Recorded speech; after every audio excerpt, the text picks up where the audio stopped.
La prochaine personne qui va se présenter à nous s'appelle Sakina. C'est la première fille qui m'a rejoint pour ce projet-là. Son sujet est aussi « Rien n'est à craindre, tout est à comprendre ». Sa position, par contre, est le « pour ». Merci de faire un maximum de bruit pour elle.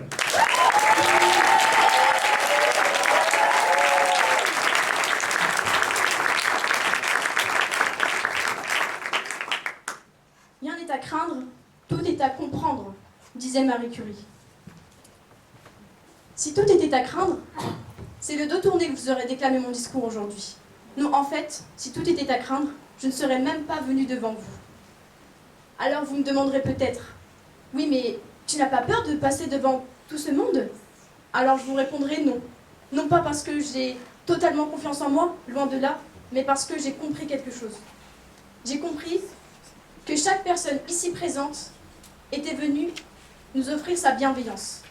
Oui, vous avez choisi d'être ici. Vous voulez nous écouter. Alors, pourquoi devrais-je vous craindre? Mais malheureusement, la peur, la crainte peuvent parfois nous conduire à se méfier des autres, parce qu'ils sont différents de nous, ou parce qu'ils agissent de manière peu ordinaire. Lorsque j'ai pensé à cet argument, une idée m'est tout de suite apparue en tête. Un souvenir. C'était il y a maintenant 3 ans.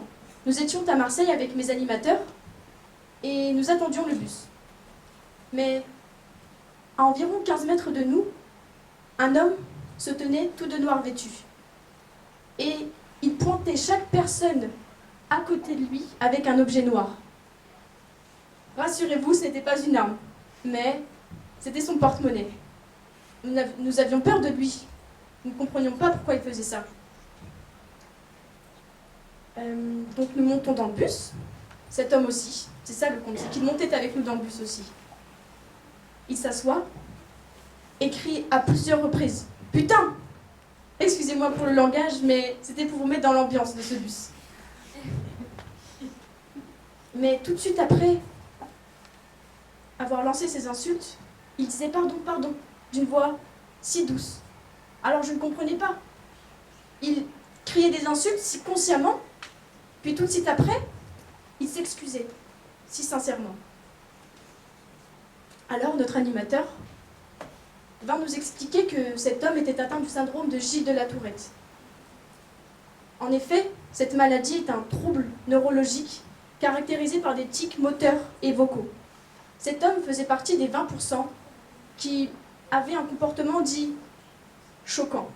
Alors, après avoir compris cela, mon regard empli de crainte s'est tout de suite transformé en compréhension et en compassion pour cet homme. Alors c'était clair, il ne fallait pas craindre l'homme et ses agissements, mais il fallait comprendre l'homme et sa maladie. En fin de compte, dans cette thématique, rien n'est à craindre, tout est à comprendre. Moi, je dis que c'est justement cette crainte-là qu'il faut comprendre. La cerner, pour mieux comprendre et connaître son fonctionnement. Et enfin comprendre pourquoi prend-elle de plus en plus de place dans nos pensées, nos agissements, dans nos choix, mais aussi dans nos vies. Cette peur grandit car nous la laissons entrer en nous. Une petite partie suffit. Puis après, nous hésitons. Mais sachez, public et jury, que c'est justement cette hésitation qui laisse entrer encore plus de peur. Alors, pour l'éviter, il faut foncer, oui, le plus vite possible, afin qu'elle n'entre pas en nous. C'est ce que j'ai décidé de faire en venant ici ce soir. C'est ce que j'ai décidé de faire en n'ayant plus peur de mon avenir, plus peur de l'avenir de mes études. Car oui, je travaillerai, je voyagerai, j'aiderai et montrerai même mes propres projets. À présent, j'ose l'écrire, car j'écoute mon cœur. À présent, j'ose le dire, car je n'ai plus peur. Un poète nommé Christian Bobin résume très bien ce que j'ai envie de vous faire passer ce soir. Il dit « La peur n'alimente qu'elle-même. Alors, n'ayons plus peur. » Merci.